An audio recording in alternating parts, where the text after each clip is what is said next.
Excuse me, you up there? Please don't be startled, but I'm in a bit of a sticky situation. You'll have to crouch down to see me better. I don't usually show myself to humans. In fact, I'm technically not allowed to. But as you can see, I've gotten into some trouble. My wing is all bent and now I can't fly home. It was stupid, really. I was carrying way more than I should have, and I tripped over this pebble, and, well, the rest is history.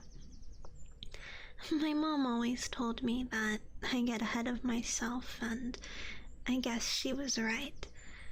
I really thought I could do it, but now it'd take me all day to walk back. Fairies don't usually live alone, but there's no one around here that would be able to help me. Well, except for you. The trip wouldn't be far at all for someone of your size, if, you wouldn't mind carrying me, that is. I know I shouldn't be trusting strangers, especially not a human, but I'm desperate. I haven't seen any birds that could possibly fly me, and I really should get this wing straightened out as soon as possible. So, if it wouldn't be too much trouble... Oh, you'll help me? Thank you so much. I really appreciate it. If you would just lower your hand, then I can sit in your palm. But please be gentle. Sometimes bigger creatures forget how easily they can squash someone so small. While you may have never realized it, I've actually been living in your garden for a couple of years now. I usually stay out of the way, but I love helping tend to your flowers when you're not looking. Sometimes I even like to leave small gifts, but you never really notice. Which is fine, of course. Fairies are supposed to go unnoticed. It's really dangerous if humans find out about us, or at least that's what we're taught. So we usually do our work quietly when no one is around. I'm a nature fairy, so I specialize in helping the plants grow. Though, you may be wondering what I'm doing in a place like this then. I mean, most of my family lives in a forest, far away enough from human interaction. That's probably where you'd expect a nature fairy to be, but I really wanted to learn more about the world. There's only so much you can see staying in the same place all your life, so I left all of that behind and wound up here. It's a shame I've never gotten to talk to you before, and I mean it's not because I didn't want to. I've had so many questions just building up in my brain, like, what's that rectangular thing you hold to your ear sometimes? And how does that big metal thing you get into take you places? Every time I've thought about revealing myself, I just get too scared. But I can tell you're really kind. Sometimes I watch you when you come outside, but not in a weird way or anything. I'm just curious about humans. We were never allowed to get that close, and whenever I asked questions, my dad just told me not to be so nosy. So I would just hide and see what kinds of things you did. I see when you feed the birds and when you tend to your flowers.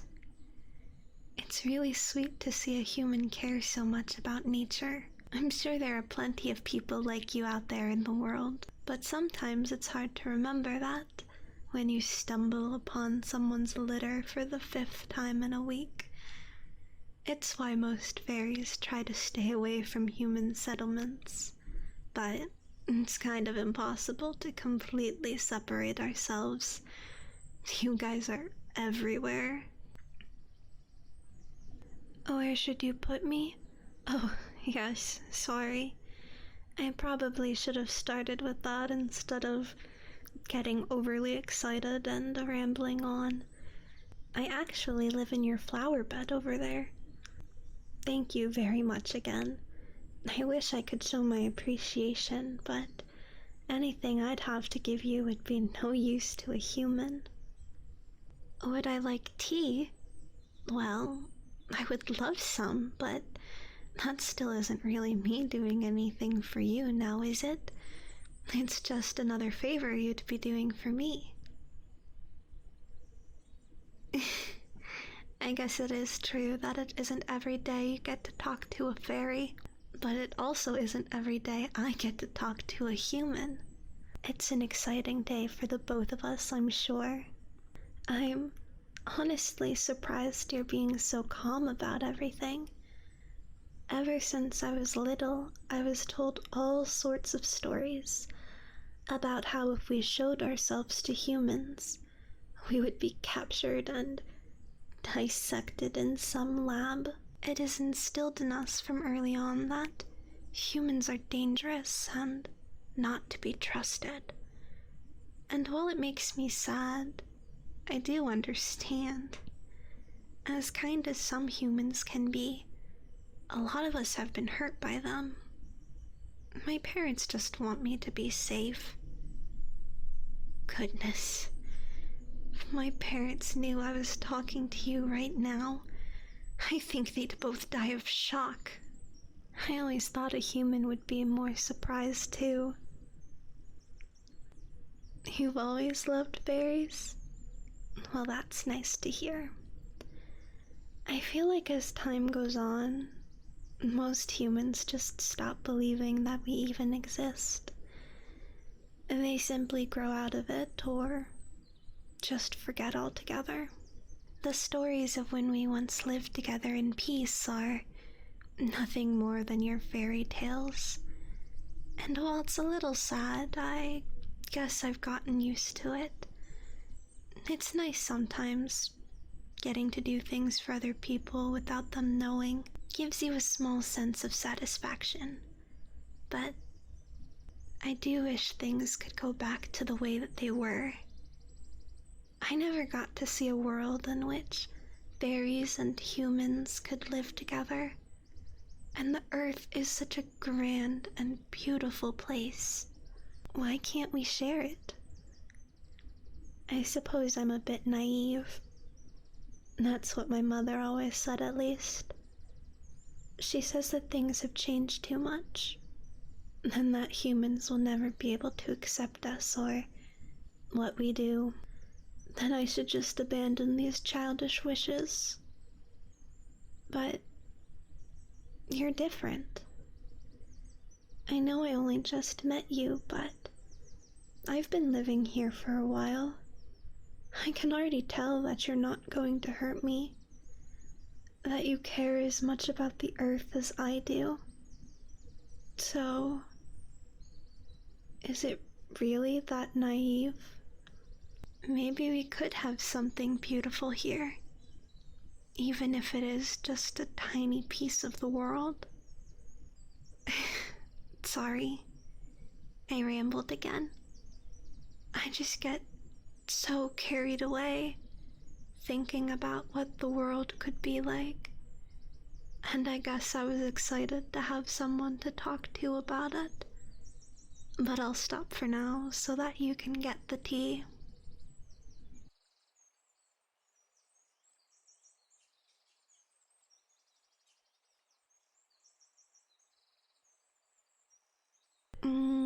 This smells delightful. Thank you again. How do you even have a teacup so small? This must have been made for a doll or something. I usually drink out of acorn tops, which is convenient because I really love collecting acorns. I collect all sorts of things, actually. Fun-shaped rocks, pretty leaves, and weird shiny things that humans leave behind. What other sorts of things do fairies do?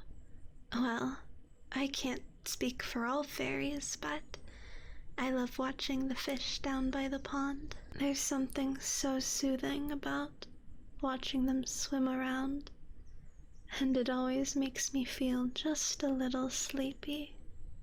I also make all of my own clothes out of flower petals and grass and really anything I find that I think might look nice. This dress here, tulip petals. Ooh, and I love music. I have a little wooden flute, and I like to play while the birds sing or the crickets chirp.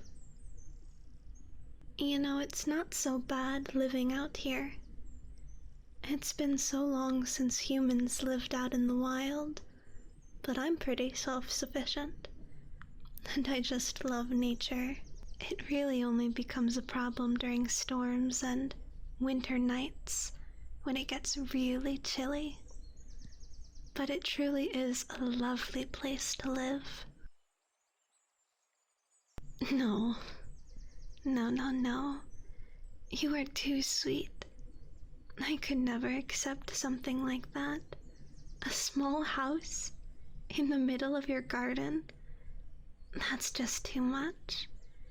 I'm not supposed to be interacting with humans, let alone receiving gifts from them. Helping me and bringing me tea is already going too far. Even if you were to say that it's for the birds, if my family ever came by, they would know. It's just not how things work. We hide from humans. Those are the rules. I may be breaking them now, but that's only because I was stupid enough to bend my wing. Otherwise, I would have just continued to watch from afar. As much as I love your company,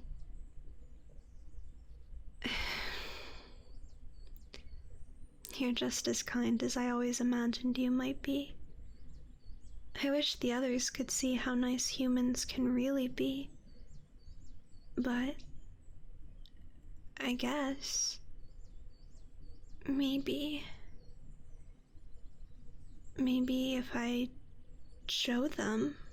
I mean, honestly, what's the worst that could happen? Perhaps I will take you up on your offer. Then, as thanks, I will vow to make sure that your garden is always protected. You'll grow the prettiest flowers, and they'll never be eaten by bugs or other critters. You'll help me, and I'll help you. And it'll be just like humans and fairies used to do. I really shouldn't accept. But I also shouldn't have done any of this, and yet here I am. So, what is one more rule broken? And you know, speaking of humans and fairies, there is one more thing. Something I was told to never reveal. Even so, I can't help but feel compelled to. You've been so kind, and I want nothing more than for humans and fairies to be reunited. So, with my magic, I have the power to bestow upon others a single wish. It's a very important power, and it's partly why fairies had to go into hiding so long ago. Corrupt humans grew greedy, and they were desperate to learn the secrets of our magic. So we had to flee, and in doing so, that magic was lost from this world. But I trust you. You're a human that has truly earned this magic. And it really is a shame that we don't get to use it anymore. Your kindness shines so brightly. From carrying me home, to offering to protect me, to everything you do for your garden out here. Not once have you tried to harm me, despite what I've been raised to believe. If any human is deserving of a wish, It's you. And maybe, just maybe, this can serve as an example that humans and fairies can live together again. And you're not allowed to decline this, okay? I won't allow it. This is something I want to do. Honestly, this is something I need to do. I've always wanted to be able to grant a wish. So, if you could wish for anything, what would you wish for?